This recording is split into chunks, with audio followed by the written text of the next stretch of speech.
بسم اللہ الرحمن الرحیم۔ ناظرین، سورت المومن اپنے سیریل کے حساب سے 40 نمبر پہ ہے۔ ہم صرف سورت کا اس میں تعارف کرواتے ہیں کہ یہ سورت کی فضیلت کیا ہے اور سورت کیوں نازل ہوئی قرآن کریم کے اندر۔ ناظرین، توضیح القرآن اس کتاب کا نام ہے، آسان ترجمہ قرآن تشریحات کے ساتھ۔ رائٹر ہیں اس کتاب کے مفتی محمد تقی عثمانی۔ بسم اللہ الرحمن الرحیم۔ الحمدللہ وکفا وسلام عبادہ الذین اصطفیٰ فمن ازلم۔ یہ 24واں پارہ ہے، 24 پارہ ہے، اس کے اندر یہ سورت ہے۔ سورت کا نام ہے المومن، سیریل کے حساب سے یہ 40ویں سورت ہے۔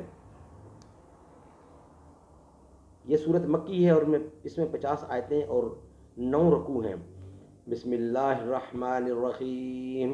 حامیم تنزیل الکتاب من اللہ العزیز العلیم غافر الذنب وقابل التوب شدید العقاب ذی الطول لا الہ الا هو الیہ المصیر۔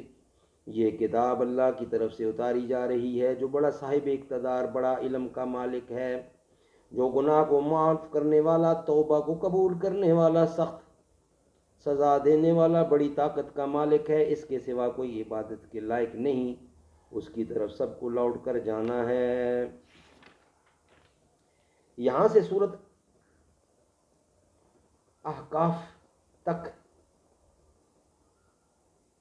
ہر سورت حامیم کے حروف مقطعات سے شروع ہو رہی ہے، جیسے کہ سورت بقرہ کے شروع میں عرض کیا گیا تھا، ان حروف کا ٹھیک مطلب اللہ تعالیٰ کے سوا کوئی نہیں جانتا۔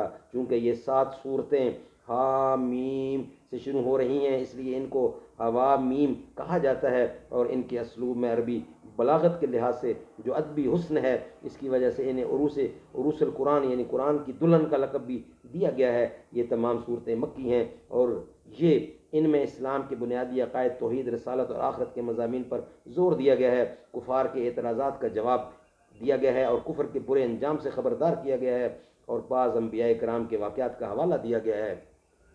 اس پہلی صورت میں حضرت موسیٰ علیہ السلام کا واقعہ بیان کرتے ہوئے آیت نمبر 28 سے آیت نمبر 35 تک فرعون کی قوم کے ایک ایسے مرد مومن کی تقریر نقل فرمائی گئی ہے جنہوں نے اپنا ایمان اب تک چھپایا ہوا تھا، لیکن جب حضرت موسیٰ علیہ السلام اور ان کے رفقا پر فرعون کے مظالم بڑھنے کا اندیشہ ہوا اور فرعون نے حضرت موسیٰ علیہ السلام کو قتل کرنے کا ارادہ ظاہر کیا، تو انہوں نے اپنے ایمان کا کھلم کھلا اعلان کرتے ہوئے فرعون کے دربار میں یہ مؤثر تقریر فرمائی۔ اسی مرد مومن کے حوالے سے اس سورت کا نام بھی مومن ہے، اور اسے سورت غافر بھی کہتے ہیں۔ غافر کے معنی ہے معاف کرنے والا۔ اس سورت کی پہلی ہی آیت میں یہ لفظ اللہ تعالیٰ کی صفات بیان کرتے ہوئے استعمال ہوا ہے، اس وجہ سے سورت کی پہچان کے لیے اس کا ایک نام غافر بھی رکھا گیا ہے۔ اللہ تعالیٰ عمل کرنے کی توفیق عطا فرمائے۔